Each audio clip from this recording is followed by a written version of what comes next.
ভারতবর্ষের যিনি সংবিধান রচনা করেছেন তার নাম হচ্ছে বি.আর. আম্বেদকর। কি নাম? বি.আর. আম্বেদকর। তিনি জাতে ছিলেন হিন্দু, আর জাত ছিল শূদ্র, মানে নিচু জাতের। কথা বুঝতে পারছেন? এটা হয়তো আপনারা অত বুঝতে পারবেন না। এই ব্রাহ্মণ, ক্ষত্রিয়, বৈশ্য, শূদ্র এগুলো বোঝেন? শূদ্র মানে নিচু জাত, মানে ব্রাহ্মণদের গায়ে যে টাচ লেগে যায়, ব্রাহ্মণরা মনে করে তারা অপবিত্র হয়ে গেল। ব্রাহ্মণরা যে পাত্রে পানি পান করবে, শূদ্ররা ওই পাত্রে পানি পান করতে পারবে না, এটা খেলে নাকি নাপাক হয়ে যায়। এটা হিন্দুদের মধ্যে এখনো বিদ্যমান আছে। তো ওই বি.আর. আম্বেদকর তিনি ছিলেন শূদ্র, মানে নিচু জাতের। সে বলছে, আমি যখন স্কুলে পড়তাম, আমার কোনো বন্ধু, যদিও তারা হিন্দু, তবু আমার বোতল থেকে পানি পান করতো না। আমি যে জায়গাতে বসতাম, আমার আশেপাশে বসতো না। আমি যে টিউবওয়েল থেকে পানি বের করতাম, ওই টিউবওয়েলে কেউ আমাদের হাত দিত না।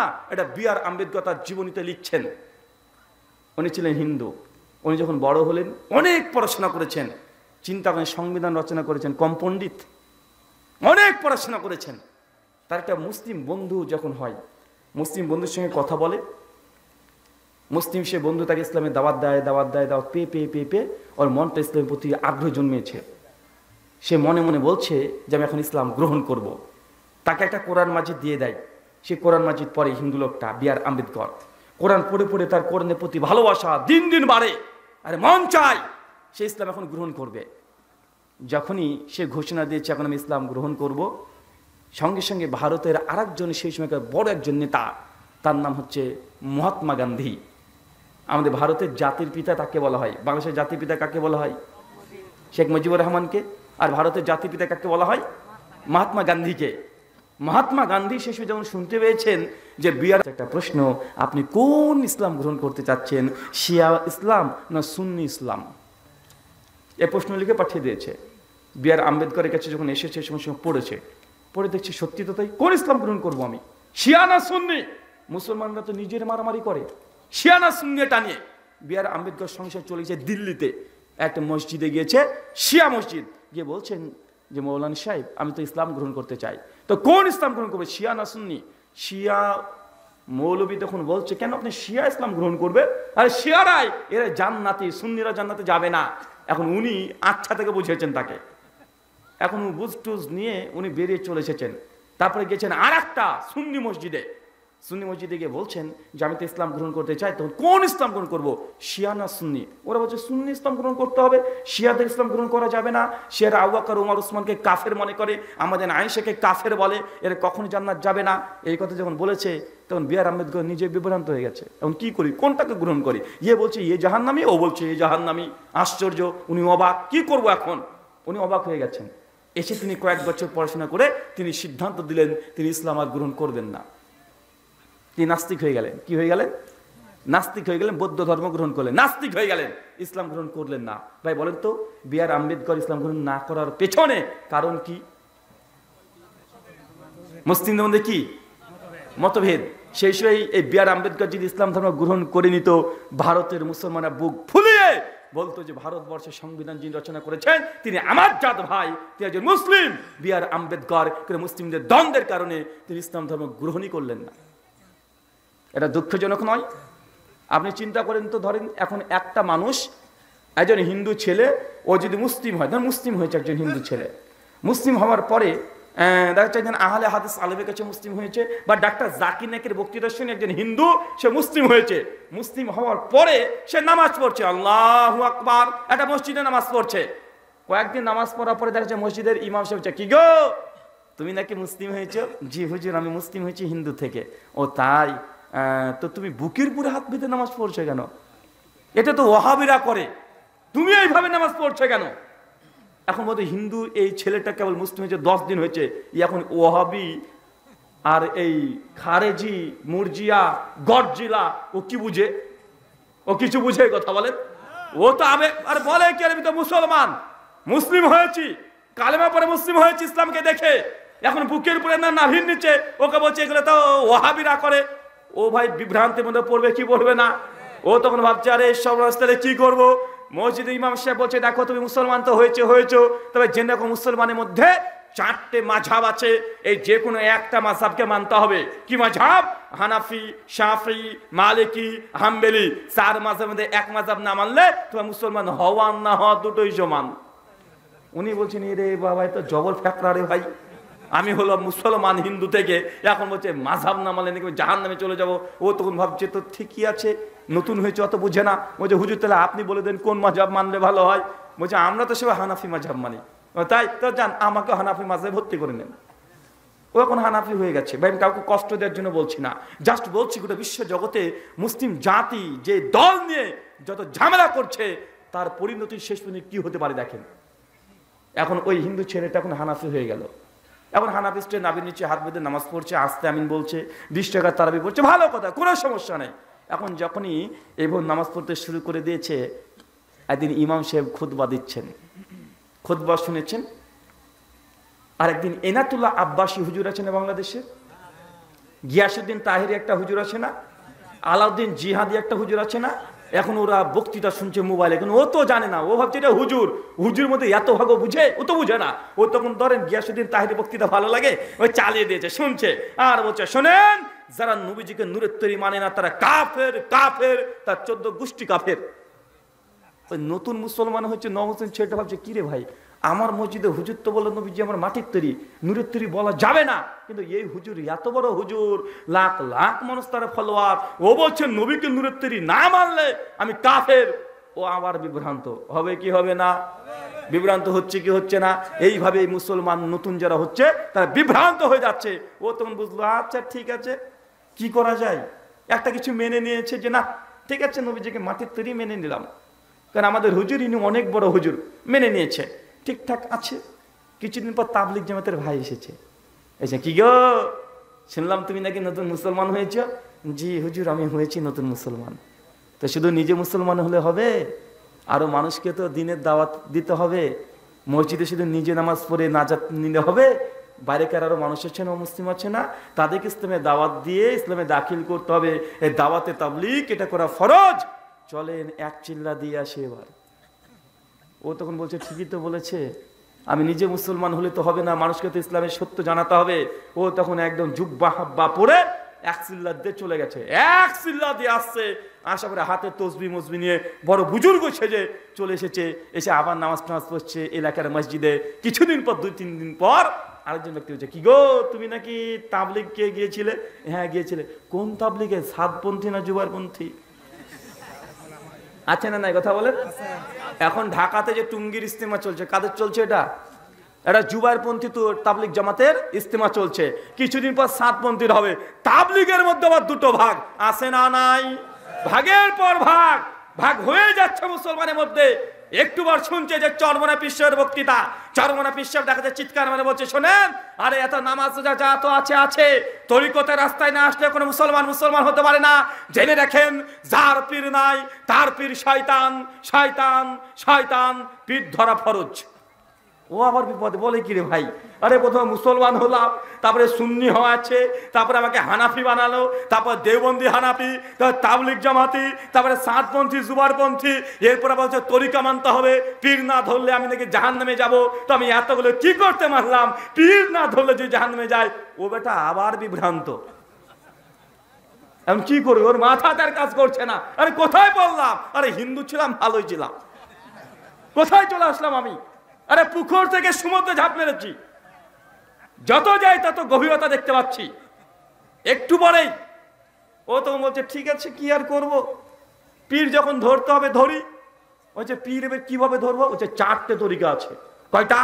4টে। একটা চিস্তিয়া, একটা কাদারিয়া, একটা নকশবন্দিয়া, একটা মুজাদ্দেদিয়া। উনি তখন বলছেন যে আচ্ছা কোনটা মানবো। বলছে কি আর মানবেন, চিস্তিয়া তরিকাই মানেন, ভারতে প্রথম ইসলাম নিয়ে এসেছিল বলে প্রচলিত আছে, চিস্তিয়া তরিকা মানে। বলছে ঠিক আছে আজ থেকে আমি চিস্তিয়া তরিকা হয়ে গেলাম।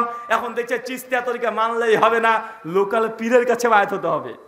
এখন চলে আসলো আরো পীর সাহেব, চরমনাই, এনাদপুরি, জৈনপুরি, রাজারবাগি, ফুলতনি, দেওয়ানবাগি, হাটরশি, বাইশমারি, কুত্তামারি, খবিশমারি। আছে না নাই কথা বলেন। আরে পীরের পর পীর, আছে না নাই কথা বলেন। এক পীর আরেক পীরকে বলছে বেঈমান, আছে না নাই। এক পীর আর এক পীরের তরিকাকে বলছে এগুলো না যায় হারাম। দুই পীর মারামারি করছে। এখন নতুন মুসলমান যে হয়েছে এ বেটা ও বারবার বলে কোথায় পড়লাম রে ভাই, আমি কোন জায়গাতে এলাম? আরে হিন্দু ছিলাম, 33 কোটি দেবতার পূজা করেছি, আর মুসলিম হয়ে 33 কোটি দল কোন দলে যায়? ও বেটা নিজেই বিভ্রান্ত। এই যে গোটা বিশ্বজগৎ মুসলিম জাতির আজকে অবস্থা, মুসলিম জাতি ইসলাম গ্রহণ করে কোথায় দাঁড়াবে? লোকটাকে দাঁড়াতে দেওয়া হয় না, এ ধরে একবার হাত ধরে টানছে, ও ধরে একবার টানছে, চতুর্দিক থেকে তাড়াতাড়ি শুরু হয়ে যাচ্ছে, মুসলিমরা আবার বিভ্রান্ত হচ্ছে। তার জন্য দেখবেন অধিকাংশ মুসলমান তারা বেনামাজি থেকে যাচ্ছে। কেন? আমরা নিজেরাই হাজার লাখ লাখ দল তৈরি করে নিয়েছি, নিজেকে মনে করছি হক, বাকি সব বাতিল। আছে না নাই? আল্লাহ সুবহানাহু ওয়া তাআলা মুসলিম উম্মার এই ভয়ঙ্কর পরিস্থিতি থেকে আজকে বেরিয়ে আসা তৌফিক দান করো। সকলে পড়ি আল্লাহুম্মা আমিন। আল্লাহ সুবহানাহু ওয়া তাআলা আমাকে কি বললেন? আল্লাহ বলেন, ইয়া আইয়ুহাল্লাযীনা আমানু, হে বিশ্বাসীগণ, আতিউল্লাহ, আল্লাহর আনুগত্য করো, ওয়া আতিউর রাসূল, তোমাদের মধ্যে যে রাসূল এসেছে মুহাম্মদ রাসূলুল্লাহ তার আনুগত্য করো, ওয়ালা তুবদিলু আমালাকুম, আর এই দুটো বাদ দিয়ে যদি কিছু করতে যাও তোমাদের আমলগুলোকে আমি আল্লাহ বাতিল করে দেব। সূরা মুহাম্মদ আয়াত 33 আল্লাহ বলছেন, কি বলছেন? আল্লাহ যা বলেছে তাই মানো, নবী যা বলেছে তাই মানো, আর ইয়া বাদ দিয়ে নিজের মন মতো কিছু মানতে গেলে ওয়ালা তুবতিলু আমালাকুম, ওই আমলটাকে বাতিল করে দিব। আল্লাহ আমাদের কি বলেছে মানতে? আল্লাহর কথা, নবীর কথা। আর এ বাদ দিয়ে যদি তৃতীয় কোনো ব্যক্তির কথা মানি যেটা কোরআন হাদিসে নাই, আল্লাহ কি বলছেন? এই আমল যতই ভালো হোক না কেন, ওয়ালা তুবতিলু আমালাকুম, এই আমলকে বাতিল করে দিব। আপনি এটা উদাহরণ দিয়ে বুঝতে পারবেন।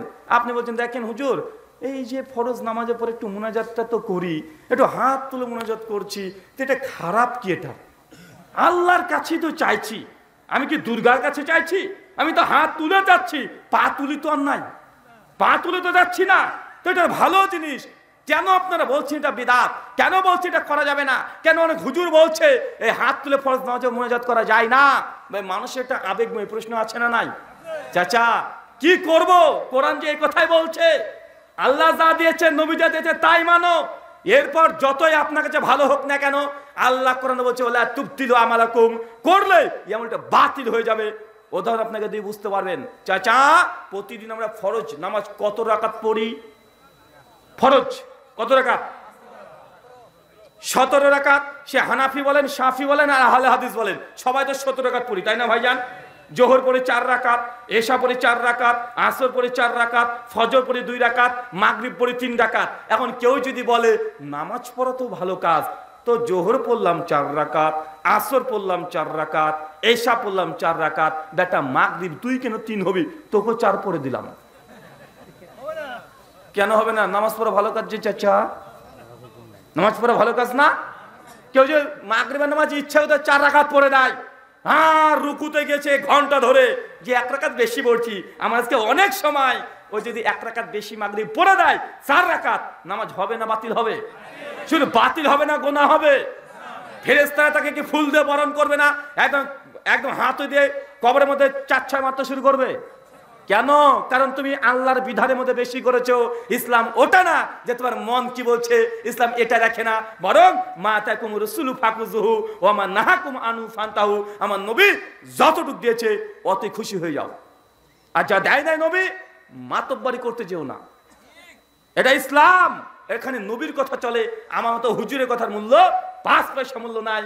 আল্লাহ সুবহানাহু ওয়া তাআলা আজকে এই কথা বোঝার তৌফিক দান করো। সকলে পড়ি আমিন। চাচা, আমরা যখন রুকু করি, 1 রাকাত নামাজে রুকু কবার করেন? একবার। সিজদা কয়বার করেন? 2 বার। এখন রুকু করা ভালো না খারাপ? আরো জোরে বলেন। রুকু করা তো ভালো কাজ, তাই না? এখন যদি কেউ মাতব্বরি করে বলে রুকু করা তো ভালো কাজ, সিজদা তো 2 বার দিই, আজকে রুকু পরপর 2 বার দিয়ে দিব। কেউ যদি 2 বার রুকু দেয়, তার নামাজ হবে না বাতিল হবে? শুধু বাতিল না, গুনাহ হবে।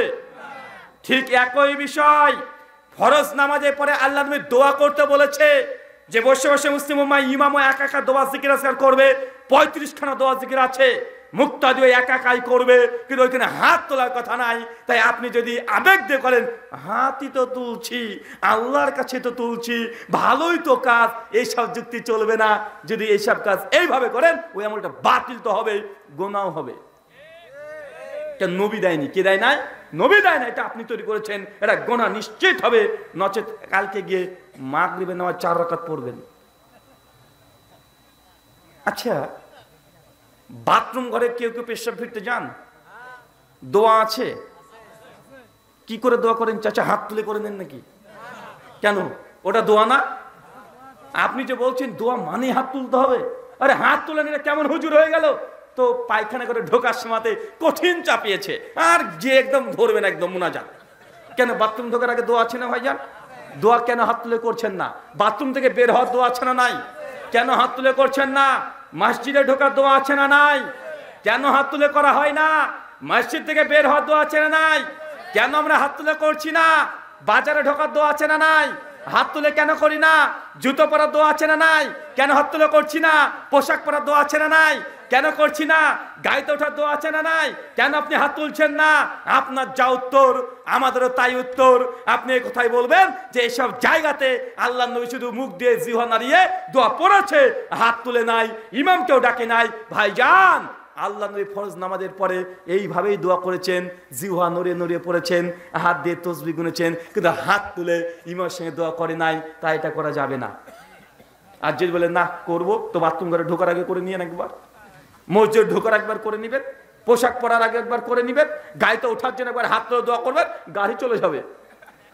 গাড়িওয়ালা যে পা ধোয়ার আগে দোয়া করতে শুরু করে দিবেন। সবাই যে দোয়া করে ঢুকতে শুরু করে, ভাই গাড়ি থাকবে না, চলে যাবে। ও বেটা তো নিজের গতিতে চলবে। এখানে আবেগ কাজ চলে না। কেন? Islam complete code of life. ইসলাম কমপ্লিট হচ্ছে নবীর মাধ্যমে। আমার আপনার এখানে কোনো কিছু ঢোকানো, কোনো বিয়োগ করা আমাদের এক চিহ্ন অধিকার নেই। কেউ যদি মাগরিবের নামাজ 3 রাকাতে যে 2 রাকাত নামাজ পড়ে সালাম ফিরে বাড়ি চলে আসে, ইচ্ছাকৃত নামাজ হবে? 2 রাকাত পড়েছে, 2 রাকাত কি হবে? হবে? আর একটু জোরে বলেন তো। মাগরিব 3 রাকাত ফরজ, 2 রাকাত ইচ্ছাকৃত পড়েছে, ভুলে না, ইচ্ছাকৃত। আজকে 2 রাকাত মাগরিব পড়বো, পড়ে দিয়ে চলে আসছে, খুব তাড়া আছে ওর, 2 রাকাত নামাজ পড়েছে, নামাজ হবে না বাতিল হবে? 2 রাকাত পড়েছে, এর কিনে কি হবে? হবে না, বরং গোনা হবে। কেন? তুই মাতব্বরি করছিস শরীয়তের মধ্যে, যা দিয়েছি তোমার তাই পড়তে হবে। তুই কমাতেও পারবে না, বাড়াতেও পারবে না। তুমি একটা রুকু একবারই দিতে হবে। আচ্ছা, কেউ মুয়াজ্জিন আছেন এখানে? মুয়াজ্জিন আজান দিতে পারেন কি? একজন হাত তোলেন তো। মাশাআল্লাহ, অনেকে আছেন। আচ্ছা, আজানের শেষ বাক্য কি হয়? আশহাদু আল্লা ইলাহা ইল্লাল্লাহ। চাচা, এইটা কালেমার অর্ধেক না পূর্ণ হলো? কালেমার শাহাদাতের অর্ধেক হলো না পূর্ণ হলো, সম্পূর্ণ হলো? এটা তো অর্ধেক। আশহাদু আল্লা ইলাহা ইল্লাল্লাহ, এরপরে কি আছে? ওয়াশহাদু মুহাম্মাদান আবদুহু ওয়া রাসূলুহু, আছে না নাই? তো আপনি আজানের মধ্যে যদি এখন মাতব্বরি করেন, আরে সর্বনাশ, এতদিন ধরে আমরা আজানের মধ্যে অর্ধেক কালেমা পড়ছিলাম। কালেমা পড়া তো ভালো কাজ, নবীর প্রতি কালেমা পড়া তো ভালো কাজ। এখন কেউ যদি কালেমার মানে আজানের শেষে মাতব্বরি করে এই আশহাদু আল্লা ইলাহা ইল্লাল্লাহর পরে ওয়াশহাদু আন্না মুহাম্মাদান রাসূলুল্লাহ এই শব্দ যোগ করে মসজিদে আজান দেয়, ওকে মুয়াজ্জিন হিসেবে রাখবেন কেন রে ভাই? কালেমা পড়া ভালো কাজ না খারাপ কাজ? এখন কেউ যদি বলে রে লোকগুলা তো কালেমার শত্রু, এ তো কালেমা সম্পূর্ণ পড়তে দেয় না, আপনি কি বলবেন? আরে ভাই, হাদিসে তো এইভাবে আসে নাই। আরে আজান তো এখানে শেষ হয়েছে অর্ধেক কালেমাতে, তো আপনি অর্ধেক কালেমাতে শেষ করতে হবে। ভালোবাসা দেখে, আবেগ দেখে যদি গোটা কালেমা আজানেও লাগিয়ে দেন শেষবারে, বা আজান হবে না বাতিল, নেকি হবে না গুনাহ হবে। তাই এটুক যদি বুঝেন, এই ফরজ নামাজে পড়ে বুঝতে এত কঠিন আপনার কাছে? স্ত্রী সহসের দোয়া আছে চাচা? স্ত্রীর কাছে গেলে একটা দোয়া লাগে না? এখন যদি বলে দোয়া করবো, হাত না তুলে দোয়া হয় না, তো রাত্রি 12টার পরে মসজিদে ইমামকে ফোন করে ডাকবেন, ইমাম সাহেব তাড়াতাড়ি বাড়ি পেছনে আসেন, আপনি এসে দোয়া করবেন, আমরা স্বামী স্ত্রী আমিন আমিন বলবো, তারপরে খেলা আমাদের শুরু হবে। আপনি কি এরকম অপেক্ষায় বসে থাকেন? আপনি ওখানে কি 2 হাত তুলে মুনাজাত করেন? করেন না তো। কি করেন? যেমন এসেছে জিহ্বা নড়ে নড়ে পড়লাম, দোয়া হয়ে গেল। চাচা, দোয়া এটাই সিস্টেম। দোয়া 3টে পদ্ধতি আছে। এক, কিছু কিছু দোয়া আছে আপনি একা জিহ্বা নড়ে নড়ে পড়বেন, দোয়া হয়ে যাবে, হাত তোলার দরকার নেই, ইমামকে ডাকারও প্রয়োজন নেই। যেমন মসজিদে ঢোকার সময়, বের হওয়ার সময়, পায়খানাতে ঢোকার সময়, বের হওয়ার সময়, জামা পরার সময়, গায়ে ওঠার সময়, আয়নাতে মুখ দেখার সময়, বাজারে যাওয়ার সময়, এগুলো কি আছে? শুধু দোয়া মুখ দিয়ে পড়লে হয়ে যায়, হাত তোলার দরকার নেই, ইমামকে ডাকারও প্রয়োজন নেই। আর কিছু কিছু দোয়া আছে যেখানে হাত তুলতে হয়। কেমন? আপনার বাবার কবর আছে, কালকে চলে যাবেন, গিয়ে কবর জিয়ারত করবেন, জিয়ারত করে 2 হাত তুলে যত ইচ্ছা হাউ মাউ করে কাদাকাটি করে দোয়া করেন। কোথায় বলেন তো? কবর জিয়ারত করতে গিয়ে। 3, শত্রুদের জন্য বদদোয়া করবেন। ফিলিস্তিন মুসলিমদের উপরে নির্যাতন করছে ইহুদির বাচ্চারা।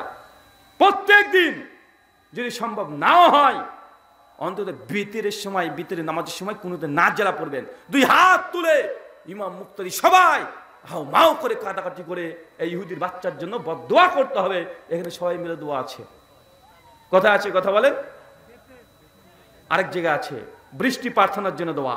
এলাকাতে বৃষ্টি হচ্ছে না, 1 মাস 2 মাস 3 মাস বৃষ্টি হয় না, ইমাম সাহেব ঈদগাহে নিয়ে চলে যাবে, নামাজ পড়বে, তারপর 2 হাত তুলে সবাই একসঙ্গে একাকার হয়ে দোয়া করবে।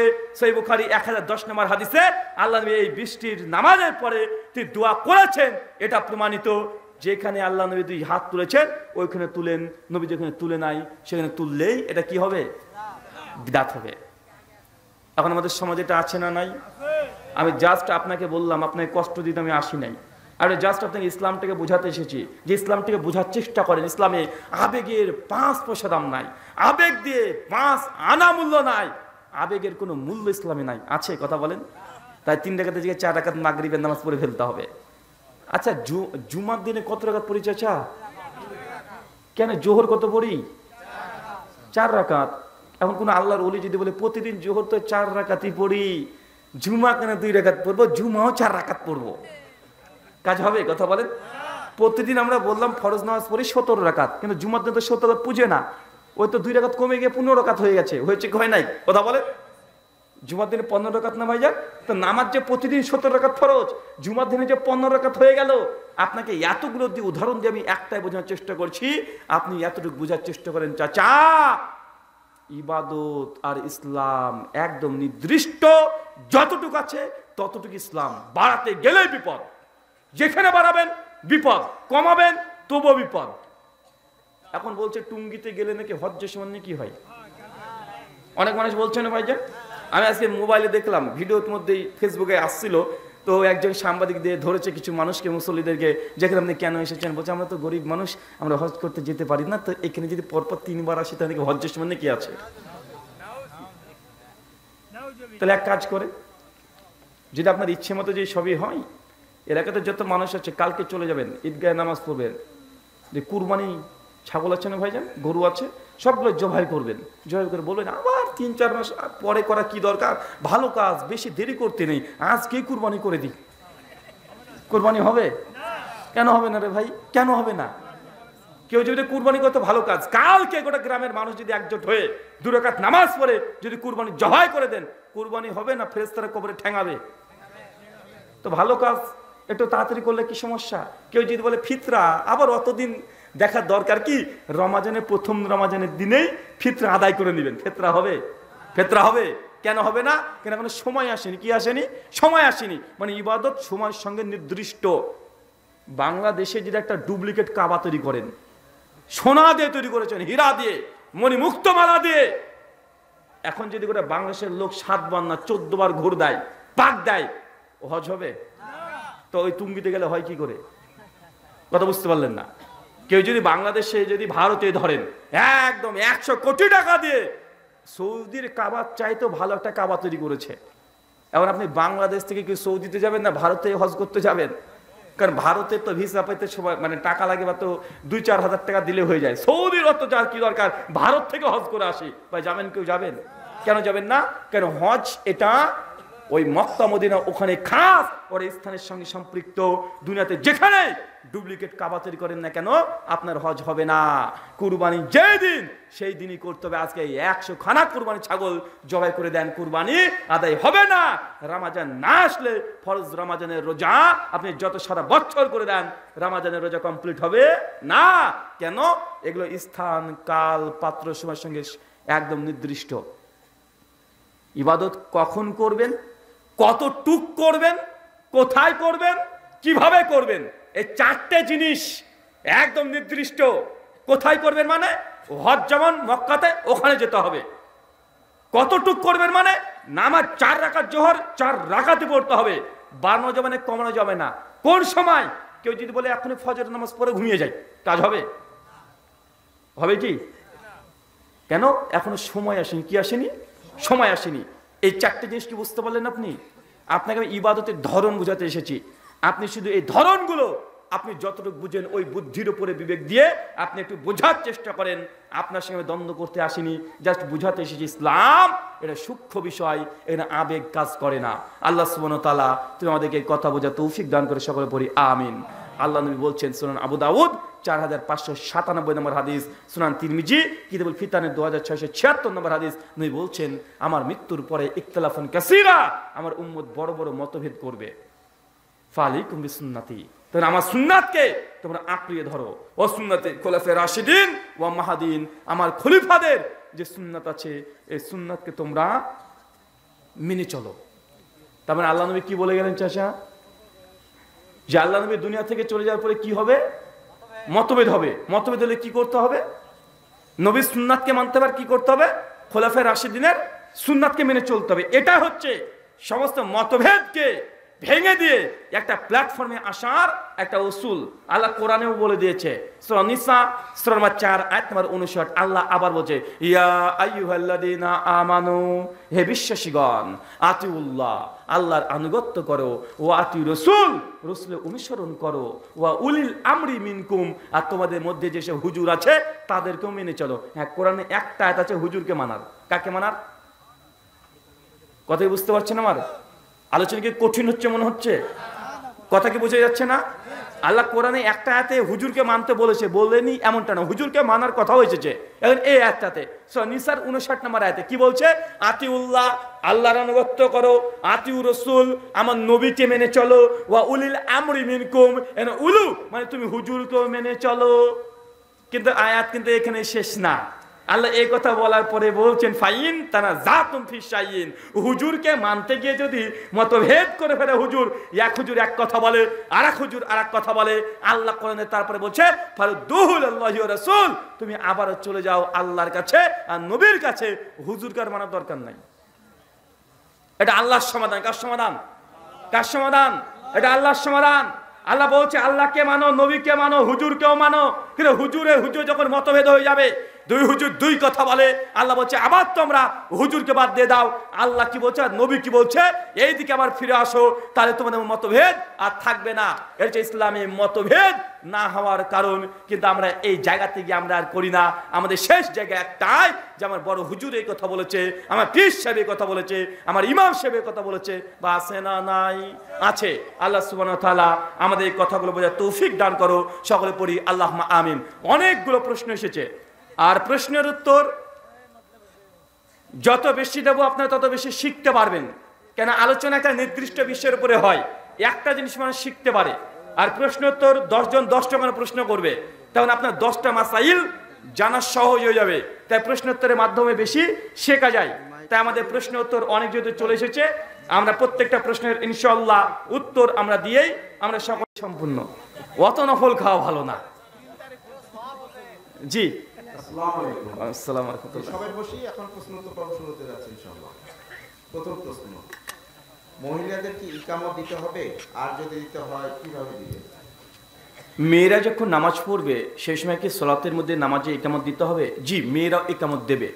তো মেয়েদের ইকামতের শব্দাবলী যেগুলো বলবে এগুলো এত উচ্চস্বরে হবে না যেন বাড়ির বাইরে চলে যায়, কোনো অন্য কোনো পরপুরুষের কানে যেন না যায়। মানে মেয়েরা যখন কথা বলে তাদের কথা যেন অন্য কোনো পুরুষ যেন শুনতে না পায়, ইকামতের ওই ঢঙেই হবে, ওই সাউন্ডে হবে। কথা বুঝতে পারছেন? তবে ইকামতের বাক্যগুলো আস্তে আস্তে দিয়ে দেবে, আল্লাহু আকবার, আল্লাহু আকবার, আশহাদু আল্লা ইলাহা ইল্লাল্লাহ, মানে ঘরে যে কজন আছে ওই কজন শুনলো, খুব জোরে নয়। শুকরিয়া। কাউকে যদি ইসলাম ধর্মে ফেরার জন্য দাওয়াত দেই কিভাবে দিব? আর আপনার ধর্মগ্রহণ সম্পর্কে কিছু বলুন। কাউকে যদি ইসলামে দাওয়াত দিতে চান কিভাবে দিবেন, আর আমার ব্যাপারে জানতে চেয়েছেন, এই প্রশ্নটা শেষে উত্তর দিয়ে যাব। বেতের নামাজ কয় রাকাত? বিতির নামাজ কয় রাকাত? বিতের মানে বাংলাতে, আরবি হচ্ছে বেতের, বাংলা বললে হয় বেজোর। কি বলা হয়? বেজোর। বেতের নামাজ 1 রাকাতও আছে, 3 রাকাতও আছে, 5ও আছে। হাদিসে 7 রাকাত পর্যন্ত বেতের নামাজ পাওয়া যায়। কত রাকাত পর্যন্ত? 7 রাকাত। এক রাকাতও যেমন জায়েজ, 3 রাকাতও জায়েজ। আল্লাহ নবী বেশিরভাগ সময় তিনি 3 রাকাত পড়তেন। কত রাকাত পড়তেন? 3 রাকাত পড়তেন। আমাদের আয়েশা রাদিয়াল্লাহু তাআলা আনহা তিনি বলছেন, সহিহ বুখারী কিতাবুত তাহাজ্জুদের 1147 নম্বর হাদিস, মাকানা ইয়াজিদু ফি রমাদান ওয়ালা ফি গায়রিহি আল আহিদ আশারা রাকা, যে আল্লাহ নবী রাতে যখন নামাজ পড়তেন তিনি 8 রাকাত তাহাজ্জুদ পড়তেন আর 3 রাকাত বিতির পড়তেন। সহিহ বুখারী 901 নম্বর হাদিস, আল্লাহ নবী কখনো কখনো 1 রাকাতও পড়তেন। সহিহ বুখারী 905 নম্বর হাদিস, আল্লাহ নবী মাঝে মাঝে 5 রাকাতও পড়তেন। আমার একটা বই আছে, বইটার নাম আহলে হাদিস হানাফি মাযহাব দ্বন্দ্ব নিরাসন। যেমন হাত কোথায় বাঁধবেন, বুকের উপরে না নাভির নিচে, ঝামেলা আছে না নাই? আছে। জোরে আমিন না আস্তে আমিন, রফল আদান একবার হবে না বারবার হবে, মুনাজাত আছে না নাই, তারাবি 8 রাকাত না 20 রাকাত যে সামনে আসছে, এই সমস্ত মাসলা নিয়ে একটা বই রচনা করা আছে, বইটার নাম আহলে হাদিস হানাফি দ্বন্দ্ব নিরসন। ওই বইটাতে আর তথ্য দলিল ভিত্তিক আলোচনা করা হয়েছে। বেতের 1 রাকাত জায়েজ, 3 রাকাত জায়েজ, 5 রাকাত জায়েজ। তাই কেউ 1 রাকাত পড়লে এটা নাজায়েজ নয়, 3 রাকাত নাজায়েজ নয়। বেশিরভাগ 3 রাকাত পড়ার চেষ্টা করবেন, ঠিক আছে? যে সময়ে স্বল্পতা আছে মনে হচ্ছে বা নামাজে একাগ্রতা আসছে না, সেই সময় 1 রাকাত পড়েন। প্রতিদিন 1 রাকাত পড়ার দরকার নেই, অধিকাংশ সময় 3 রাকাত পড়ার চেষ্টা করবেন। শুকরিয়া। টঙ্গী ইজতেমায় নামাজ পড়লে নাকি হজের নেকি হয়, আপনি বিষয়ে কি বলেন? উত্তরটা আমার আলোচনার মধ্যে চলে এসেছে। টুঙ্গির ইজতেমাতে গিয়ে সালাত আদায় করলে হজ্জের সমান নেকি হয়, এগুলো ফাউল কথা। এগুলো আপনারা বুঝে নিয়েছেন। ভাই টুঙ্গি তো মাত্র 100 বছর আগে আসছে, তাই না ভাই জান? মাত্র 100 বছর আগে। 100 বছর আগে কি বাংলাদেশ ছিল না? তো মানুষ তখন তাহলে কোথায় গিয়ে হজের সমান নেকি নিয়ে আসতে যেত? আচ্ছা বুঝলাম, আপনার বাংলাদেশের মানুষ হজের নেকি পেয়ে যাচ্ছেন, আমরা ভারত থেকে কি করব? ভাই ভারত থেকে আমাকে পাসপোর্ট করে বাংলাদেশে হজের নেকি নিতে আসতে হবে? কথা বলেন, এইসব ভুয়া কথা। এই কথাগুলোর দিকে দৃষ্টি দেওয়া উচিত নয়, বরং আলোচনা সভাতে আসলে নেকি হয়, কিন্তু এটা টুঙ্গি সে খাস করে দেওয়া চরম অন্যায়। এটা হজের অপমান করা হয়। কার অপমান করা হয়? এটা হজের অপমান করা হয়। বিশ্ব ইজতেমা টুঙ্গির মোনাজাত না, বিশ্ব ইজতেমা যদি হয়ে থাকে একটাই, সেটা কোনটা? হজ। কি কথা বলেন? ওটা বিশ্বের মুসলমান ওইখানে যায়, ওটা হচ্ছে বিশ্ব ইজতেমা। শুকরিয়া। জি। রমজান মাসে মাইকে ডাকাডাকি করে এ বিষয়ে আপনি কি বলেন? রমজান মাসে ডাকাডাকি করা যাবে কি যাবে না? রমজান মাসে ডাক আজান আছে, ওই আজান প্রথমে দিতে হবে। তারপরে মানুষকে যদি জরুরত হয় বাড়ি বাড়ি গিয়ে ডেকে আসবেন। এটা সুনান আবু দাউদ, মুসনাদ ইবনে আবি শাইবাতে রিওয়ায়াত পাওয়া যায়, অনেক সাহাবীরা বাড়ি বাড়িতে গিয়ে ডেকে বেড়াতেন। কিন্তু আপনি চিৎকার মেরে মেরে ডাকবেন, মাইকের মাধ্যমে ডাকবেন, নিজেও মানে কিছু মানুষ আছে, আর যারা অসুস্থ বাচ্চারা আছে, বৃদ্ধরা আছে, যাদের উপরে রোজা ফরজ নয়, আশেপাশে যদি অমুসলিম থাকে বারবার সারা রাত আপনি গজল বাজাবেন, চিৎকার মেরে ডাকবেন, এটা সুন্নাতের খেলাফ। কি কথা বলেন? সুন্নাতের খেলাফ। আজান দেবেন, আজান দিয়ে 2-4 জন মানুষ প্রত্যেক বাড়ির ব্যক্তিতে গিয়ে আপনার এমনি বলতে পারেন যে এই 7 ওয়াক্ত হয়ে গেছে। পার্সোনাল আপনি মাইকের মাধ্যমে বাকি মানুষকে আপনি বিপদে ফেলতে পারেন না। কেন? অনেক বয়স্ক মানুষ থাকে, থাকে কি থাকে না? অনেক বাচ্চা মানুষরা থাকে, অনেক অসুস্থ মানুষ থাকে, আপনি সেই মানুষকে কষ্ট দিতে পারেন না।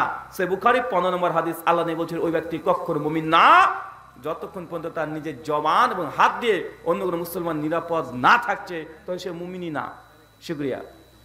আহলে হাদিস না মানলে আমি কি অমুসলিম হব? আহলে হাদিস না মানলে আপনি কি অমুসলিম হবেন? আহলে হাদিস মানে কি? আহলে হাদিস মানে যারা কোরআন এবং হাদিস মেনে চলে, এরা হচ্ছে আহলে হাদিস। এখন কেউ যদি এই অর্থে বলে যে আমি কোরআন হাদিস মানি না, এখন আপনি বলেন কি হবে? কথা বুঝতে পারলেন না ভাইজান? আহলে হাদিস মানে কি বুঝাই আমরা? যারা কোরআন এবং হাদিসকে মেনে চলে, পীর সাহেবকে মানে না, বড় হুজুরকে মানে না, এগুলোকে মানে না, কোরআন হাদিসে যা আছে তাই মানবো। এটার এই সিফাত, এই বৈশিষ্ট্য আমরা ধারণ করি, তা নিজেদেরকে আমরা কি বলি? আহলুল হাদিস। এখন কেউ যদি না আমরা কোরআন হাদিস মানবো না, তাহলে কি হবে? মুসলমান থাকতে পারে আর না? তারা যদি অন্য অর্থে নাই যে না আহলে হাদিস বলতে এলাকাতে যে আহলে মসজিদ আছে, তো আমি এদেরকে মানবো না, তাহলে সে মুসলিম থাকবে। কিন্তু এটা হচ্ছে কি অর্থে নিল? যে কিছু মানুষ, কিন্তু এর গভীর যে বিষয় যে আমরা কোরআন হাদিস মানি, এই অর্থে কেউ যদি বলে তাহলে বিপজ্জনক ব্যাপার। শুকরিয়া। অনেক আলেম আব্দুর রাজ্জাক বিন ইউসুফ হাফিজাহুল্লাহকে কাজ্জাব বিন রাজ্জাক বলে নাম দিয়ে মন্তব্য করে, এটা কি ঠিক? অনেক আলেম আব্দুর রাজ্জাক বিন ইউসুফ হাফিজাহুল্লাহকে কাজ্জাব বলে, এটা কি ঠিক? এখন এটার উত্তর দেওয়া বড় কষ্টসাধ্য। কেন? আমি আগেই বলেছি, একটু চুপ করে যান ভাই। হ্যাঁ, গোটা বাংলাদেশে যদি সার্ভে করা যায়, কোনো আলেম আর পাওয়া যাবে না। কারণ এক আলেম একজনকে কাজ্জাব বলে, আর একজনকে দাজ্জাল বলে, আছে না নাই কথা বলে? আছে। এনাতুল্লাহ আব্বাসীর চরমনাইকে বলছে এরা দালাল। চরমনা বলছে এনাতুল্লাহ আব্বাসী তুই দালাল। যারা মাছ ভান্ডারে আছে ফুলতুলে বলছে এরা মাছ ভান্ডারে পাকা গাঁজা ঘোরে এরা। মাছ ভান্ডারে বলছে তোরা কি জানিস ইসলামের, আমাদের কাছে ইসলাম আছে, আমরা ঢোল তবলা একদম কোরআন হাদিস দ্বারা প্রমাণিত ঢোল তবলা বাজে জিকির করতে হবে, মানে সবাই সঙ্গে কাফের ফতোয়া দেয়, সবাই সঙ্গে কাযযাব দাজ্জাল ফতোয়া দেয়। ভাই এটাই তো বড় বিপদ। আপনাকে প্রথমে বলেছি সূরা হুজুরাতের 12 নম্বর আয়াত, নামের বিকৃতি করা যায় না। আল্লাহ বলেছেন যে একজন মুসলমানের মন্দ নামে ডাকা উচিত নয়, এটা কি গুনাহ। তাই আলেমদের মুখ থেকে কথাগুলো শোনা এটা খুব দুঃখজনক এবং কষ্টজনক কথা। শুকরিয়া। তারাবি 8 রাকাত না 20 রাকাত কোনটা বলুন? তারাবি 8 রাকাত না 20 রাকাত? তারাবি এটা এসেছে আরবি শব্দ তারবিহাতুন থেকে। তারবিহাতুন মানে থেমে থেমে পড়া। কি পড়া চাচা? যে নামাজটা পড়ছেন এটাকে তারাবি বলে না। তারাবি কোনটাকে বলে জানেন? 4 রাকাত নামাজ পড়ে যে বিরতি বসে থাকেন ওটা হচ্ছে তারাবি। কথা বুঝতে পারলেন না মনে হয়? আপনি যে 2 রাকাত 2 রাকাত করে নামাজ পড়ছেন না, এটা নামাজ পড়ছে, এটা তারাবি না। তারাবি কোনটা? ওই 4 রাকাত পড়ার পরে যে বসে আছেন কিছুক্ষণ এটাকে বলা হয় তারাবি। এই বসাটাকে কি বলে? তারাবি। আমরা মনে করি তারাবি মানে তাড়াতাড়ি। হুজুর নামাজ পড়ছে এশা, কত সুন্দর 4 রাকাত নামাজ পড়ছে 10 মিনিট সময় নিয়ে, কত সুন্দর ভাবে নামাজ পড়ছে। আল্লাহু আকবার, সুন্দর করে সানাটানা পড়েছে, সুন্দর করে কিরাত করছে, আলহামদুলিল্লাহি রাব্বিল আলামিন, সুন্দর করে পড়লো। যখন সালাম ফিরিয়ে দিয়েছে এসে শেষ, হুজুর ঘুরে তখন বলছে শুনুন তারাবি নিয়াত করুন। আর মুসল্লি যা তারাবি, এই যে তারা লুঙ্গি টুঙ্গি বেঁধে চাদর মাদর ঠিক করে একদম রেডি। হ্যাঁ হুজুর রেডি তো? হ্যাঁ রেডি। তারাবি পড়ছে এবার আল্লাহু আকবার, আলহামদুলিল্লাহ মালিক ইয়াউমিদ্দিন, ইয়াকা না'বুদু ওয়া ইyyaka নাস্তাইন, আল্লাহু আকবার, সামি আল্লাহু লিমান হামিদা, আল্লাহু আকবার, আশহাদু আল্লা ইলাহা ইল্লাল্লাহ, আসসালামু আলাইকুম, আসসালামু আলাইকুম, আল্লাহুম্মা আমিন বিহাকা লা ইলাহা ইল্লাল্লাহ। 25 মিনিটে 20 রাকাত নামাজ শেষ। আচ্ছা না কথা বলে? 25 মিনিটে 20 রাকাত তারাবি শেষ। এটা কি তারাবি নামাজ পড়লো না তাড়াতাড়ি পড়লো? নামাজ আর তারাবি নাই, এখন নামাজ হয়ে গেছে তাড়াতাড়ি নামাজ। আল্লাহর নবী তারাবির নামাজ পড়তেন। সুনান আবু দাউদের মধ্যে আসছে 1375 নম্বর হাদিস, বলছে আল্লাহর নবী এত দীর্ঘক্ষণ তারাবি পড়তেন, আমরা সাহাবীরা আশঙ্কা করতাম আজকে আমরা সাহারি পাবো না। মানে সাহারি একদম শেষ ওয়াক্ত করে দিতেন। কমপক্ষে 3 থেকে 3.5 ঘন্টা ধরে তারাবির নামাজ সাহাবীরা পড়তেন। কত ঘন্টা? 3 থেকে 3.5 ঘন্টা। আমরা 25 মিনিটে শেষ করে দিই। তো এটা কি তারাবি না তাড়াতাড়ি? তাড়াতাড়ি। আল্লাহর নবী তিনি 8 রাকাত তারাবি পড়তেন। কত রাকাত? 8 রাকাত। আবু বকর তিনি 8 রাকাত তারাবি পড়েছেন। কিছু মানুষ বলছে ওমর বিন খাত্তাব তিনি 20 রাকাত তারাবি চালু করেছেন। এই কথা সঠিক নয়। ওমর বিন খাত্তাব তিনি 20 রাকাত নয়, তিনিও 8 রাকাতেরই আদেশ করেছে। যারা অন্তত আলেম মাদ্রাসায় পড়েছেন মিশকাত খুলবেন, যেটা দারসি নুসখা 115 নম্বর পৃষ্ঠা, লাইন নাম্বার 9 থেকে 11, যেটা ভারতের দেওবন্দ থেকে নুসখা ছাপানো হয়েছে। 115 নম্বর পৃষ্ঠাতে ওমর বিন খাত্তাব উবাই বিন কাব তামিমার দারিকে বলছেন যে 11 রাকাত নামাজের আদেশ দিয়েছে কে? ওমর বিন খাত্তাব। কাকে দিয়েছে? উবাই বিন কাব তামিমার দারিকে। 20 রাকাতের যে হাদিস আসছে মুয়াত্তা মালিকে, ওই হাদিসের মধ্যে সনদ বিচ্ছিন্নতা আছে। কিরকম ঘটেছে জানেন? ইয়াজিদ বিন রোমান বলে একজন তাবি আছে, উনি বলছেন যে আমি ওমর বিন খাত্তাব এর জামানায় 20 রাকাত তারাবি মানুষকে পড়তে দেখেছি। কথা বুঝতে পারছেন? অথচ ইয়াজিদ বিন রোমান তিনি মৃত্যুবরণ করেন 140 হিজরিতে, আর ওমর বিন খাত্তাব তিনি মৃত্যুবরণ করেন 23 হিজরিতে। মানে ওমর বিন খাত্তাব যখন মারা গিয়েছে ও জন্মই গ্রহণ করেনি। দেখলো কিভাবে? কথা বুঝতে পারলেন ভাইজান? 20 রাকাত তারাবি নামাজের উপরে যতগুলো রিওয়ায়াত আসছে, ইয়াজিদ বিন রোমান এই হাদিস মুয়াত্তা মালিকের সবচেয়ে বেশি দেওয়া হয়, কিন্তু এই হাদিসের মধ্যে ইনকিতা আছে, সনদের মধ্যে বিচ্ছিন্নতা আছে। ইয়াজিদ বিন রোমান তিনি উমর বিন খাত্তাবের জামানা পায় নাই, কিন্তু উবাই বিন কাব তামিমা দারি বলছে যে আমাকে উমর বিন খাত্তাব 11 রাকাত তারাবির নির্দেশ দিয়েছে। এটা মিশকাতেই আছে। কথা বুঝতে পারছেন? আমার এই বিষয়ে বই লেখা আছে বিস্তারিত, ওই বই থেকে আপনারা পড়ে নিতে পারবেন। গাড়িতে সামনে রাস্তাতে গাড়ি আছে না? আচ্ছা, এই আমার সাদা গাড়িতে আপনারা বইগুলো সব পেয়ে যাবেন। শুকরিয়া। মানুষ মারা গেলে 40 করা যাবে কিনা? মানুষ মারা গেলে 40 করা যাবে কি যাবে না? বেশি বেশি করে করবেন, আমাদেরকে দাওয়াত দিবেন, আমরা আসবো, খাবো, কোনো সমস্যা নেই ভাই। এটা হুজুরের ব্যবসা। এটা কার ব্যবসা? এটা হুজুরের ব্যবসা। 40 করার দরকার নেই।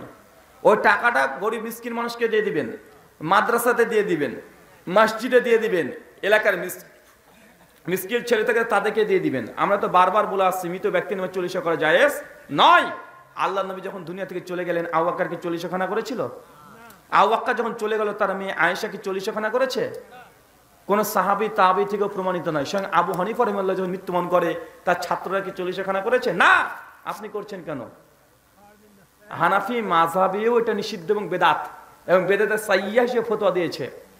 তাফসিরে মারিফুল কোরআন, হানাফি মাযহাবের বিখ্যাত তাফসীর মুফতি শফি রাহিমাহুল্লাহ, সূরা বাকারা সূরা নম্বর 2 আয়াত নম্বর 41 পৃষ্ঠা নম্বর 35 ডান দিকে পাবেন 15 থেকে 20 নম্বর লাইনে মুফতি শফি সাহেব তিনি লিখে দিয়েছেন, মৃত ব্যক্তির নামে 40 করা, মিলাদ পড়া, খাতমে ইউনুস পাঠ করা, কোরআনকে বসিয়ে দেওয়া, সবগুলো বিদাতে সাইয়্যা, নিকৃষ্ট বিদাত। আমাদের আয়েশা বলছেন, মান আমিলা আমালান লাইসা আলাইহি আমরুনা ফাহুয়া রাদ। কোন ব্যক্তি এমন কোন আমল করলো যে আমল নবী বলেনি, করেনি, অনুমোদন দেয় নাই, ফাহুয়া রাদ, সেটা বাতিল।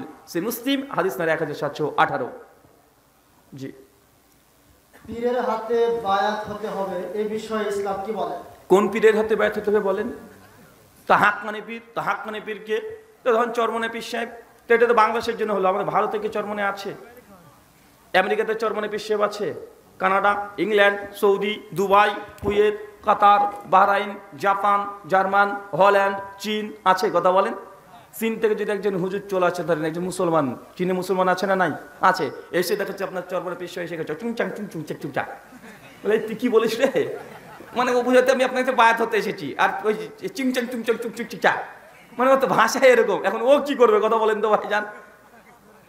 পীর ধরা যদি ফরজি হতো, যারা আপনারা আলিফ বা তা সা পড়তে জানেন, পীর ধরা যদি ফরজ হয়, পীর লিখতে গেলে কি অক্ষর লাগে? বাংলাতে কি লাগে? প। ইংরেজিতে পি। তা আরবিতে তো কোরআন, বাংলাতে তো কোরআন না, নাকি? কোন ভাষায় কোরআন এসেছে? আরবিতে। তা আরবিতে কোরআনে যদি পীর শব্দ লেখার দরকার হয়, তো আরবিতে একটা প বলে বর্ণমালা দরকার আছে, আছে না নাই? এখন আপনারা যারা মাদ্রাসাতে জানেন, শুধু আলিফ বা তা সা পড়েন, তো ভাই প বলে কোনো অক্ষর আছে না নাই? প নাই, ফা আছে, মানে ফির আছে, পীর নাই। কথা বুঝতে পারলেন না ভাইজান? পীর মানে পীর লিখতে হলেও কমপক্ষে প অক্ষর লাগে। তো ভাই প অক্ষর পাবেন আপনি আরবিতে? নাই। সহজে বুঝে যাচ্ছে যে এটা মেড ইন বাংলাদেশ। কোথাকার? Made in Bangladesh. পীর ধরা ফরজ না। কিছু কিছু পীর আছে ধরা সত্যি ফরজ, ধরে গাছে টাঙিয়ে আচ্ছা তাকে দুমদাম দেওয়া ফরজ। ভাই এরকম পীর আছে না ভাইজান? এই যে আপনাদের দেওয়ানবাগী পীর, মা ফাতেমার সঙ্গে নাকি তার বিয়ে হয়েছে, বলে নাউজুবিল্লাহ মিন জালিক। এরকম হাজারো লাখ লাখ এখন কুষ্টি আছে ন্যাংটা পীর, ও ন্যাংটে বসে থাকে, ও নাকি পীর। মানুষ ওর কাছে যায় বাচ্চা চাইতে, মেয়েরে চলে যাচ্ছে, বাবা একটা বাচ্চা দে, মানে ওই ন্যাংটার কাছে আছে বাচ্চা নিতে। মানুষের বুদ্ধি কোথায় চলে গেছে? ন্যাংটা ও বলছে, আরে ভাই কি চাচ্ছিস আমার কাছে? কিছুই নাই, একটা জিনিস হচ্ছে এটাও নিবি। ও বলছে কিছু নাই, আর যা আছে ওটা ঝুলছে দেখতে পাচ্ছিস, এটাও নিতে এসেছিস। ভাই বাংলাদেশে এরকম ন্যাংটা পীর আছে না নাই? বিড়ি পীর আছে না নাই? বিড়ি বাবা, বদনা বাবা, শিকল বাবা, আরে কত বাবা গাঞ্জা খায়, ও পীর। তো ভাই বলতে ধরা ফরজ কি ফরজ না? এই পীরগুলোকে ধরা ফরজ না ভাইজান? ধরে ওকে আচ্ছা তাকে ওই জায়গাতে কাঁচা লঙ্কা লাগিয়ে ওকে ঝুলিয়ে রাখা ফরজ। সরমুনায় পীর সাহেব বলেছেন, আমাকে ভোট দিলে নবীকে ভোট দেওয়া হবে। ভাই এ ফতো তো আমরা আর কি দেবো, এটা তো আপনারাই জানেন। আসলে চরমনাই পীর সাহেব কথা যেহেতু বলেছে, আমরা শুনেছি, সকলেই জানে, এবং এটা নিয়ে ওলেমায়ে দেওবন্দ থেকেও তাদের বিরোধিতা এসেছে যে না, চরমনাই পীর সাহেব এটা খুব আপত্তিকর কথা বলেছে। তাকে ভোট দেওয়া মানে নবীকে ভোট দেওয়া, এটা একটা কুফরি কথা, তওবা করতে হবে। যদিও তাদের বইপত্রতে এমন কিছু লেখা আছে, এর চেয়ে ভয়ঙ্কর ভয়ঙ্কর কথা লেখা আছে। বেদে মারিফত 35 নম্বর পৃষ্ঠায় লিখে রেখেছে যে আল্লাহ সুবহানাহু কাছে জোরপূর্বক পীর সাহেব নাকি রুহু ছিনিয়ে নিয়ে চলে এসেছে। বলছে আল্লাহর আন্দাজ নাই। মানে এইগুলো তো ভয়ঙ্কর ভয়ঙ্কর কথা। তাই আমাদের মুসলিম উম্মাহ এই কথাগুলোতে কষ্ট পাবেন না, এগুলো আছে আপনাদের বইয়ে। আপনার পীর সাহেব দাবি করছে। কয়েকদিন আগে দেখলাম ওই যে পীর সাহেব এখনকার কে যেন ফজলুল করিম নাকি, উনি বক্তৃতা দিচ্ছেন, পাশে একটা মুরব্বী চাচা এসে কানে কানে কি বলতে গেছে, আর একে জোরে ধাক্কা মেরে ফেলে দিচ্ছে। আমি ভাবলাম, বেটা তুই দুনিয়াতেই তাকে ধাক্কা মেরে ফেলে দিচ্ছিস, তুই জান্নাতে নিয়ে যাবে কি করতে? দুনিয়াতে তুই ধাক্কা মেরে ফেলে দিচ্ছিস, এবারে জান্নাতে সুপারিশ করবে? কথা বলেন, জান্নাতে হজ্জের সুপারিশ করবে? দুনিয়াতে পাত্তা দিচ্ছে না। আল্লাহ সুবহানাহু ওয়া তাআলা তুমি মানুষকে হেদায়েত দান করো, আমিন। শুকরিয়া। মানে আপনি তো বলেছেন যে আপনি কি বিয়ে করেছেন, করলে সন্তান কতজন? কেন রে ভাই, মেয়ে দিবেন নাকি? বলা যাবে না। তারপরে আমি একজন গ্রাফিক্স ডিজাইনার, ইহুদিদের অর্ডার নিয়ে কাজ করা যাবে কিনা? মদের বোতলের ডিজাইনার করা যাবে কিনা? হারাম যে কাজগুলো, সুনান ইবনে মাজাহ 3388 নম্বর এবং 89 নম্বর হাদিস, আল্লাহ বলেছেন যেটা হারাম তার ব্যবসাও হারাম। মদ হারাম, মদের ব্যবসাও হারাম। শুয়োরের গোশত খাওয়া হারাম, শুয়োর বিক্রি করাও হারাম। কথা বুঝতে পারছেন? আমাদের সমাজে অনেকে আছে কুকুর বিড়াল বিক্রি করে, হারাম, বিক্রি করা যাবে না। কথা বোঝা যাচ্ছে ভাইজান? তাই যে জিনিসটা ইসলামে হারাম যদি হয়ে যায়, ওটা বিক্রি করা কি হারাম, ওটা সহযোগিতা করাও হারাম। মদ খাওয়া যেমন হারাম, মদ তৈরি করা হারাম। মদ যারা তৈরি করে মাথায় বয়ে লরি ট্রাকে তুলে দিচ্ছে, এই যে কুলিগিরি করছে, এই ব্যক্তির যে ইনকাম এটাও হারাম। যে আবার ট্রাক থেকে নিচে নামাবে মাথায় করে, যে টাকা পাবে এটাও হারাম। ও মাথাতে করে হোটেলে নিয়ে যাবে, ওটাও হারাম। যে হোটেলে গিয়ে গ্লাসে গ্লাসে করে ঢেলে দিবে, ওই ঢালার কাজ ওটাও হারাম। যে হিসাব লিখবে মদের কত টাকা বিল হয়েছে, স্লিপ ধরিয়ে দিবে, ওই ক্যাশের সাহেব উনিও হারাম, মানে ইনকাম করছে। মানে যেটা হারাম ওর সঙ্গে সংশ্লিষ্ট যা আছে সব হারাম। শুকরিয়া। কবরের মাটি দেওয়ার সময় কি বলতে হবে? দলিল দিবেন। বিসমিল্লাহ বলতে হবে। মিনা খলাকনাকুম এর মর্মে কোনো সহি হাদিস কোনো কিছু প্রমাণিত নয়। সহি তো দূরের কথা, জয়ীব পাওয়া যায় না। একটাই পাওয়া যায়, যেটা মুসনাদে আহমদ থেকে দলিল দিয়ে তারা বলে যে আল্লাহ সাল্লাহ মেয়েকে যখন রাখা হয় কবরে, সেই সময়তে মিনা খলাকনাকুম এই দোয়াটা পড়েছে না, ওই সময়তে পড়েনি। যখন রাখতে গেছে তখন পড়েছে, মাটি দেওয়ার সময় পড়েছে, যেটা হাদিসটা জাল, ওই হাদিসেও নাই। কথা বুঝতে পারলেন ভাইজান? যে দলিল তারা পেশ করছে, ওটা যে মাটি দেওয়ার সময় দোয়া পড়েছে এটা প্রমাণিত নয়, বরং রাখার সময়, মানে কবে যখন রাখতে গিয়েছে সেই সময় একটা জাল হাদিস আসছে মুসনাদে আহমদে। ওই হাদিসে জাল হওয়ার কারণ এখানে একজন রাবি আছে, আলী ইবনে যায়েদ ইবনে জুদান। সমস্ত মুহাদ্দিসদের ঐক্যমতে এই হাদিস জালকারী এবং পাকা কট্টর শিয়া ছিল। তাই যখন আপনি কবরে দাফন করে মানুষকে রাখবেন, বিসমিল্লাহ এতটুক, আর কিছু নাই। শুকরিয়া। কবর তুলতে গিয়ে কবরের কোনো চিহ্ন না পাওয়া গেলে কবর তোলা যাবে কিনা? একটা কবর শুনেছিলেন যে না এখানে একটা কবর ছিল, স্থানান্তর করতে গিয়ে দেখছেন যে খুঁড়েছেন, কিছু পাচ্ছেন না, তাই স্থানান্তর করা যাবে কি যাবে না? যদি কিছু না থাকে চেঞ্জ করার দরকার নেই, যা ইচ্ছা কাজে ব্যবহার করতে পারেন। আর দেখছেন না খুঁড়ার পরে হাড় হুড্ডি এগুলো পেয়ে গেছেন কিছু, খুব সুন্দরভাবে হালকা টাচ করে ওটাকে একটা কাগজে বা পেপারে নিয়ে কবরস্থানে গিয়ে দাফন করে দিবেন ওই হাড়গুলো। কথা বুঝতে পারছেন? তারপরে ওই মাটি, ওই ভূমি আপনি তখন ব্যবহার করতে পারবেন। শুকরিয়া। ফরজ সালাতের পর হাত তুলে মোনাজাত করা যাবে কিনা? এতক্ষণ কি শুনলেন? 7 খণ্ড রামায়ণ পড়ে সীতারামের। বেতের নামাজের সময় দোয়া কোনো হাত তুলে করতে হবে না হাত বেঁধে? বেতের সালাত যখন আদায় করবেন তখন কুনুত কিভাবে পড়বেন? হাত তুলে পড়বেন না হাত ছেড়ে দিয়ে পড়বেন? আমাদের যে তাহকিক, কুনুতের সময় হাত তোলার কথা সহি কোনো রিওয়ায়াত দ্বারা প্রমাণিত নয়, কুনুতের নাজেলের সময় প্রমাণিত আছে। কথা বুঝতে পারছেন? যদি হচ্ছে বাংলাদেশের অধিকাংশ আহলে উলামাদের ফতোয়া কুনুতের সময় হাত তোলা জায়েজ বলেছেন, তবে আমার যতটুকু তাহকিক আমি দেখেছি, আমাদের শেখ ইরশাদুল হক আসারি হাফিজাহুল্লাহ, হাফেজ জুবার আলী জাহির রহিমাহুল্লাহ, আরো অনেক, মুস্তাফা জাহিদ আমিনপুরি হাফেজাহুল্লাহ, তারা এই হাদিসগুলো পূর্ণ তাহকিক করে বলেছেন এই হাদিসগুলো সহি নয়। তাই কুনুতের সময়তে হাত না তোলাটাই বেটার, উত্তম। কেউ যদি তোলে বিদাত হবে এমনটা নয়, বরং সহি হাদিসে নাই, এতটুকু প্রমাণিত। কিন্তু কুনুতে না যাওয়ার সময় 2 হাত তোলার কথা আছে। কথা বুঝতে পারছেন কি ভাইজান? আমার ওই বই আছে আহলে সানাফ মাযহাব দ্বন্দ্ব নিরসন, ওখানে খোলাসা করে আলোচনা করা হয়েছে বইটাতে। শুকরিয়া। হাতে ট্যাটু থাকলে কি নামাজ হবে কি হুজুর?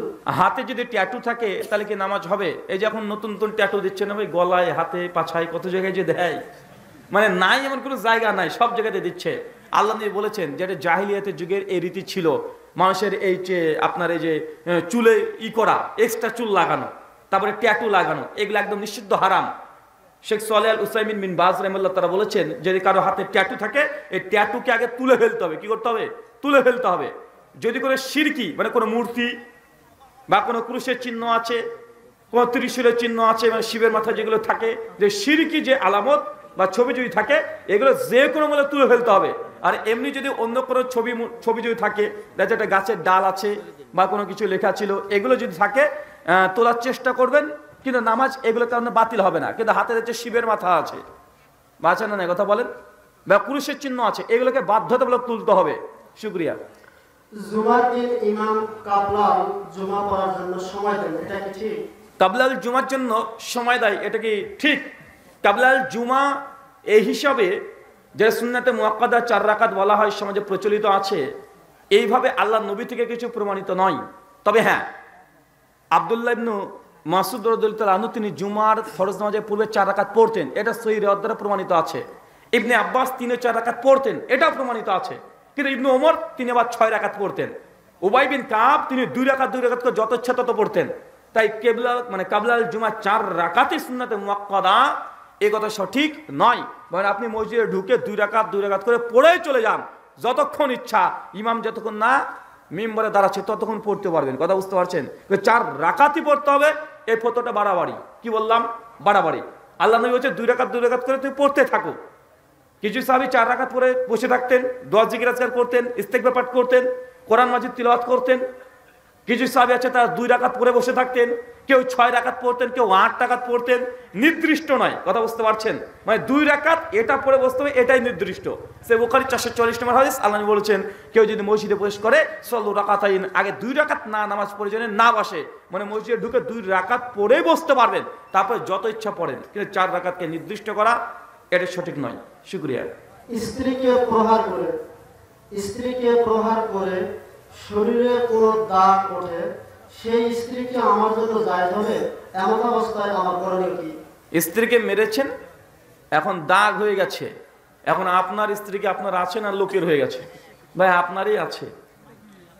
যদি অনর্থক কোনো কারণে স্ত্রীকে হাত তোলেন, ফেরেশতারা আপনার জন্য অপেক্ষা করছে একদম কবরে, বড় বড় একদম হাতুড়ি নিয়ে। কথা বুঝতে পারছেন? আদেশে না, স্ত্রী বাঁকা ছিল, হারাম সম্পর্কে লিপ্ত ছিল, হারাম কাজ করছিল, শাসন করতে গিয়ে মেরেছেন, তাহলে আল্লাহ আপনাকে সাজা না দিতেও পারে, কিন্তু অতিরিক্ত বেধড়ক পেটানো হাদিস দ্বারা প্রমাণিত নয়। কথা বুঝতে পারছেন? অল্প স্বল্প প্রয়োজন বোধে স্ত্রীকে হাত তোলা যায়, কিন্তু আপনি বেধড়ক মারবেন এমনটা নয়। কথা বুঝতে পারছেন? তবে মেরে দিয়েছেন, দাগ হয়ে গেছে, বউ যে লোকের হয়ে গেছে এমনটা না, আপনারই আছে। এখন কোনো ওলি বা পীরের হাতে বায়াত না হলে রাসূলুল্লাহ শাফাত করবে কি? কোনো অলি বা পীরের হাতে বায়াত না নিলে শাফাত করবে কি? যদি খলিফা, গোটা উম্মাহ বলছে এই ব্যক্তি খলিফা, উম্মার অধিকাংশ মানুষ বায়াত করেছে, বিক্ষিপ্তভাবে 100 মানুষ 200 মানুষ 500 মানুষ বায়াত করছে না, তাহলে এই জামাত থেকে বিচ্ছিন্নকারী। কিন্তু খলিফা না, ও ব্যক্তি খলিফা না, হতে পারে পীর বা কোনো নেতা, যে কেউ, এখন তার কাছে বায়াত করা বাধ্যতামূলক না। শুকরিয়া। জাযাকাল্লাহু খায়রান, বারাকাল্লাহু ফিকুম। আল্লাহ